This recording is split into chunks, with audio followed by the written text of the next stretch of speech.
Lean in close, friend, for tonight's fire burns low, and the tale is vast. A land beyond wonder, a people beyond measure, and twinkle of hope from the eye of this timeless visionary. Imagine a world that has never known a horizon broken by waves, a world whose oceans were never beneath our feet, but above our heads. All the salt water of earth, every drop that ever fell as rain in distant storms, every tear shed in the quiet hours of regret or joy, every breath of sea that carried the salt of forgotten wrecks and the sighs of drowned sailors, hangs in a perfect sphere at the edge of the sky, a flawless orb of liquid sapphire that defies the pull of stone below. A liquid shell, 120 kilometers thick, wrapping the planet like living glass, its surface alive with the subtle shift of currents that no map can chart, bending light into paint that dances across the void. We call it the Sky Ocean, a name that rolls off the tongue like a prayer to something vast and untouchable, born from the first gasp of awe when humanity looked up and saw not just the heavens, but the heart of the world suspended there in liquid defiance.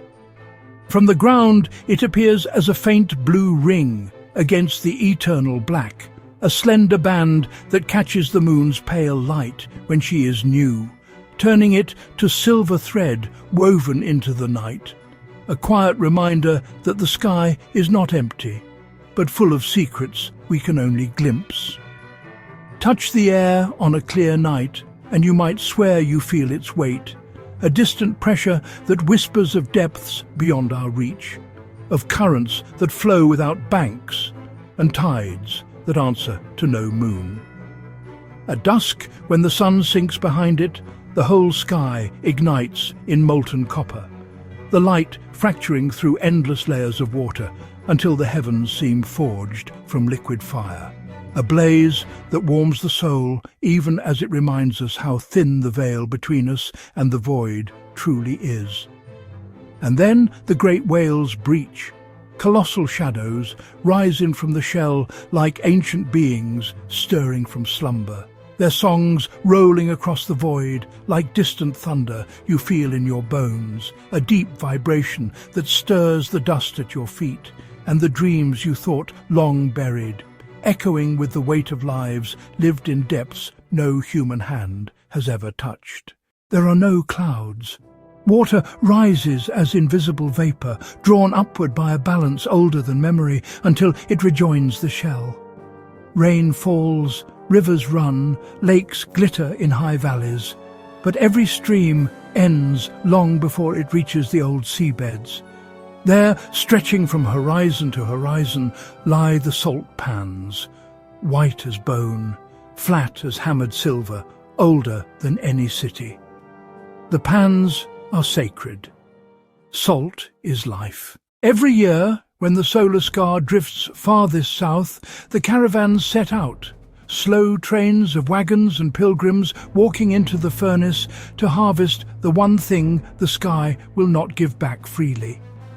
Because the sky is not gentle, it gives with one hand and takes with the other, its beauty a blade wrapped in silk, sharp and unforgiving.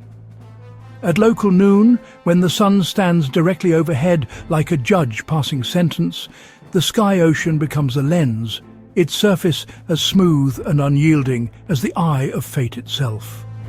A perfect, planet-sized burning glass, flawless and merciless, bending the light of day into a weapon no sword could match.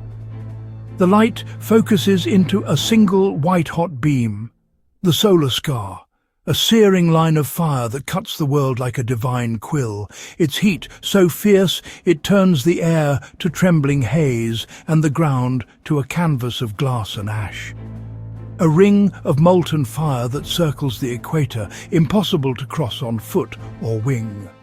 A barrier where the equator once lay, now a wound that weeps lava and steam, moving only with the seasons like the slow turn of a clockwork god. drifting north and south as if deciding which lands to spare and which to claim. Where it passes, rock turns to glass, glass to lava, lava to steam.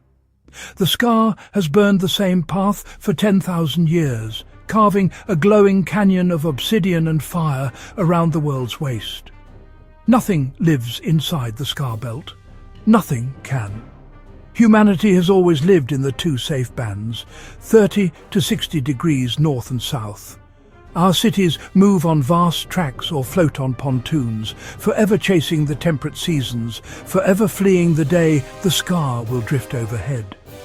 When it comes close, the sky turns red at noon, a crimson veil that drapes the heavens like the robe of an angry king. The air shimmers like the breath of an oven left too long unattended, thick with the scent of scorched stone and the faint, acrid tang of glass being born from fire. Every soul counts the hours until the burning passes, fingers tracing lines on dusty maps, children asking in whispers how far the red line has crept today, while the elders sit in silence, their eyes distant, as if remembering the year the scar kissed their doorstep and left it blackened for a generation. Yet life is not merely survival. It is the art of carving beauty from the bone of necessity, of finding wonder in the spaces the scar cannot touch. In the northern band, the city of Vera drifts on rivers of mist, its spires built from salt crystal and whale bone. Children learn to read the sky whale's songs the way sailors in our world once read stars. When a calf is born, its first steps light the night like a new moon, and the city celebrates for a week. In the south, the salt harvesters time their pilgrimage for the week the scar is farthest away. They walk in silence, white robes against white ground, cutting bricks of salt that will season bread and preserve meat for a year. To take more than you need is death. The sky remembers greed. And high above, in sky ships of whale leather and liftwood, the daring sail the gravitational pull of sky ocean itself. They hunt the great leviathans for oil and song crystals, dive through coral forests that drift like nebulae, map currents no compass can follow. Some never return, swallowed by sudden storms of liquid starlight or drawn into the cold outer shell where pressure forgets mercy. But most come home with stories, and with salt, and with the quiet knowledge that tomorrow the scar will move a finger's breadth closer. We have no night as you know it, no velvet dark that folds the world in sleep, but a perpetual twilight woven from the shell's soft glow, a half-light that turns the stars to distant jewels half seen through fogged glass. The sky ocean, a constant companion that never quite lets the darkness win. We sleep beneath auroras of bioluminescent plankton that drift like ghosts from the shell's edge, their light painting our dreams in shades of green and blue that shift like the moods of the deep. A gentle luminescence that soothes the soul, even as it reminds us of the water's endless watch. We wake to a brilliance of blue, not shaded by sand and silt, and to songs of whales older than nations, vibrations that stir the dust in our bones and the memories we thought long buried. A chorus that rolls from the shell above like the heartbeat of the world itself, calling us to rise and face the day with the knowledge that the sky is both cradle and cage. And every year, on the day the scar reaches its farthest pole, the world holds its breath. For one day the burning pauses, the sky turns pure, impossible blue, and for 24 hours we remember what it feels like to live on a planet that does not try to cook itself alive. Then the scar begins its slow return, and we move again. So tell me, friend, as the fire settles into embers and the night sky above us holds its ancient oceans in perfect silence, could you live beneath a burning lens, knowing every dawn brings the fire a little closer, yet every dusk is painted by whale song and starlight? Or would you look up at that endless sea and long for the simple mercy of a world that kept its water on the ground? Drop your answer in the comments below, like if this one left you staring at the sky a little longer. Subscribe for more fireside wonders that linger when the flames fade.